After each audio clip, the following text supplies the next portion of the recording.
Bacakan firman Tuhan hari ini terambil dari Filipi pasal yang ketiga. Filipi pasal yang ketiga ayat yang ke-20 dan ayat yang ke-21. Filipi 3 ayat 20 dan ayat yang ke-21. Firman Tuhan berkata begini, karena kewargaan kita adalah di dalam surga.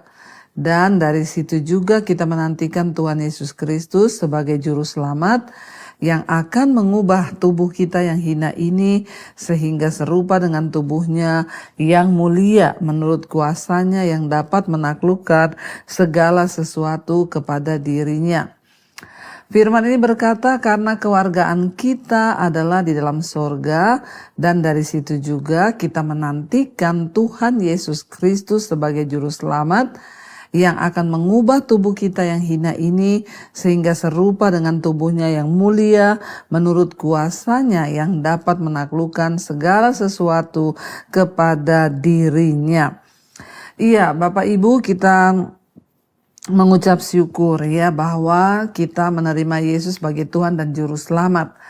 Dan ya setiap orang yang menerima Yesus sebagai Tuhan dan Juru Selamat, kewarganegaraan kita itu dikatakan ya berubah ya. Yang tadinya kita ini warga negara kerajaan maut ya, neraka, kebinasaan, tapi setelah kita menerima Kristus, kewargaan kita itu dipindah, Saudara. Karena itu dikatakan di sini karena ya kewargaan kita adalah di dalam surga.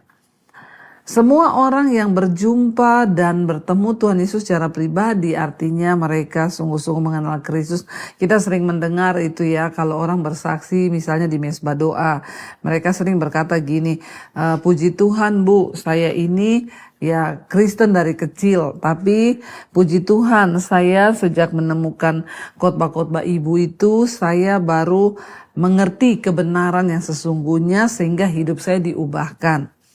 Ya, itu yang dimaksud dengan perjumpaan pribadi yang akhirnya mendatangkan sebuah pertobatan, sebuah kesadaran yang ketika kita ini berusaha menjadi pelaku firman, maka kita ini kewarganegaraan itu berpindah.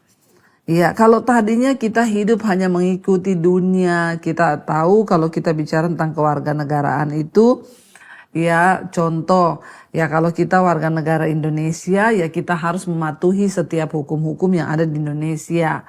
Ya, kalau kita warga Australia ya tentunya kita harus mematuhi semua hukum dan aturan yang ada di Australia.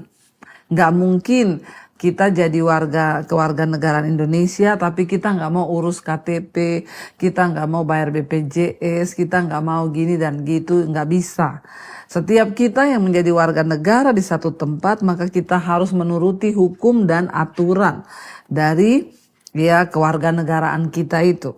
Nah, Alkitab berkata setelah kita menerima Tuhan Yesus, kita memang ada di dunia, tetapi kewargaan kita itu adalah dari dalam surga. Ya, makanya setiap orang yang berjumpa Tuhan Yesus, dia harus menuruti setiap hukum-hukum kerajaan Allah, dia harus menuruti setiap hukum-hukum firman Tuhan, dan itulah yang membuat hidup kita ini akhirnya berubah, Saudara. Waktu kita sungguh-sungguh mau menjadi pelaku firman Tuhan, kita ini mengalami perubahan hidup yang akhirnya berubah ciri-cirinya itu menjadi kewargaan surga. Tadinya kita ini mengikuti keinginan daging, kita mengikuti hawa nafsu karena kita tercatat dalam kerajaan kegelapan yaitu kebinasaan di neraka. Karena kita tadinya tunduk kepada iblis. Tapi setelah kita percaya Yesus, berjumpa dengan Tuhan Yesus secara pribadi, hidup kita berubah, maka disitulah saudara kita ini tanpa kita sadari kewarganegaraan kita pun berubah. Ya, artinya kita ini menjadi kewargaan ya kerajaan sorga, Saudara. Ya, sehingga ya perilaku kita pun berubah karena kita mulai mengikuti hukum-hukum kerajaan sorga. Kalau tadinya kita suka emosi, makanya kita dengar sering kesaksian di mesbah doa itu ya, Bu, saya ini tadinya pemarah, saya suka kepahitan, saya kecewa, saya suka ngamuk. Tapi ketika saya itu belajar firman Tuhan, saya mulai menuruti firman Tuhan, karakter saya berubah. Saya sekarang penyabar, saya nggak stres lagi, nggak gampang putus asa. Ini perubahan-perubahan yang terjadi ini kenapa? Karena orang berusaha menuruti hukum kerajaan Allah atau firman Tuhan, sehingga hidupnya berubah menjadi lebih baik lagi. Makanya saya selalu berkata, wajib setiap kita yang mengaku percaya Yesus, ya wajib hidup kita harus berubah, saudara. Karena kalau nggak berubah berarti kita masih kewargaannya ya di neraka. Tapi setiap orang yang percaya dia menerima Yesus, maka hidupnya diubahkan. Makanya Rasul Paulus berkata, aku hidup tapi bukan aku lagi, Kristus yang hidup dalam aku.